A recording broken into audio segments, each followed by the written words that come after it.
C'est le père Jean-Marie Petitclerc, vicaire provincial des Salésiens de Don Bosco, qui va prononcer l'homélie de ce matin.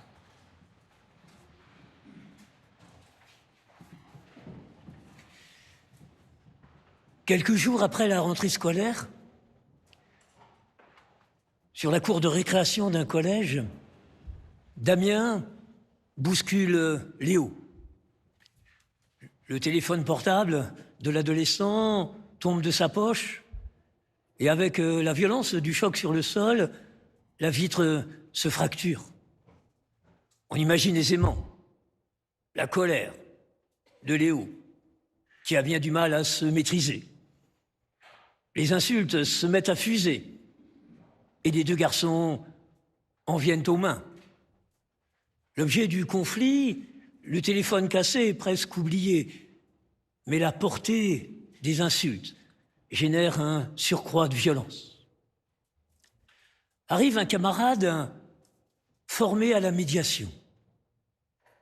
Il réussit à rétablir le calme et invite les deux protagonistes à trouver une voie de solutionnement du problème posé par ce téléphone cassé. Le médiateur, étymologiquement, c'est celui qui se place au milieu, qui par son entremise est en capacité de rétablir les fils de la communication et du dialogue, jouant en quelque sorte le rôle de pont. Car n'oublions pas, la relation duel est potentiellement dangereuse. Car en cas de conflit, elle se résume souvent en un « ou toi ou moi ». Et comme d'ordinaire, chacun choisit moi, l'issue est la violence. La relation à trois va permettre de réguler le conflit dans une logique du « et toi et moi », respectueuse de chacun, et permet ainsi véritablement de bâtir la paix. Si ton frère a commis un péché contre toi, nous dit Jésus, va lui faire des reproches sol à sol. S'il ne t'écoute pas, prends en plus avec toi une ou deux personnes afin que toute l'affaire soit réglée. Jésus se fait ainsi l'apôtre de la médiation.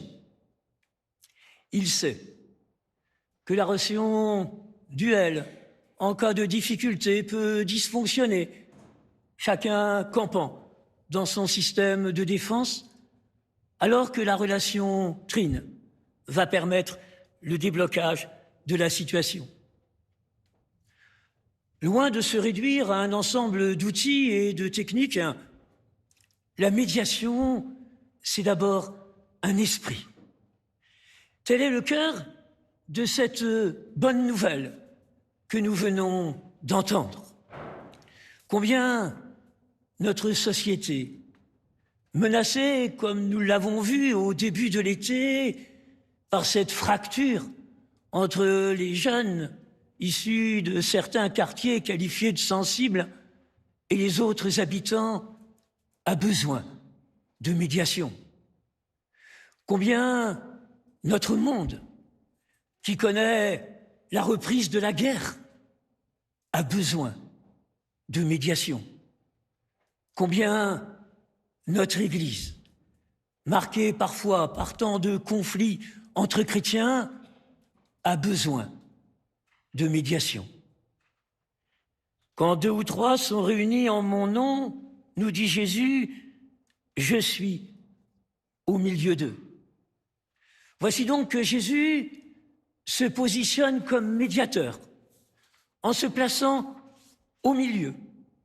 Il se fait le médiateur entre les hommes et son Père, les invitant à porter toutes leurs demandes vers lui.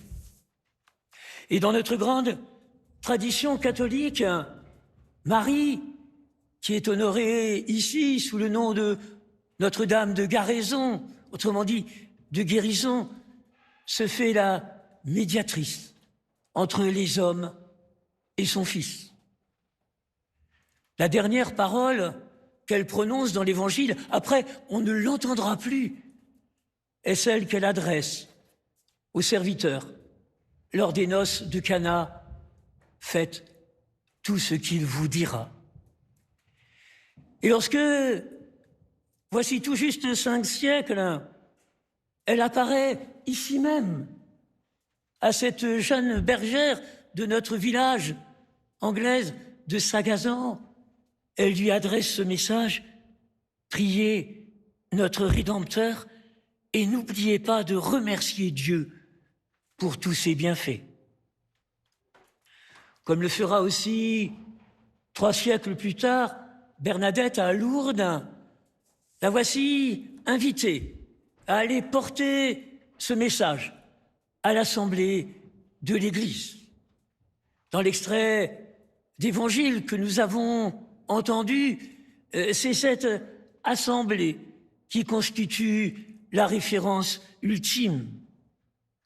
S'il refuse d'écouter les témoins, dis-le à l'assemblée de l'Église.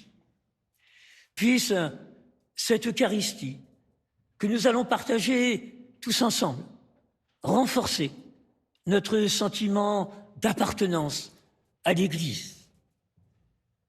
Il fait bon, comme le processus synodal nous y invite, de toujours savoir la définir comme une assemblée de frères et de sœurs. Puisse cette nourriture divine alimenter en chacun d'entre nous cet esprit de fraternité. Puisse-t-elle nous donner la force d'aimer continuellement notre prochain comme nous-mêmes, ni plus en nous dévalorisant, ni moins en nous surestimant.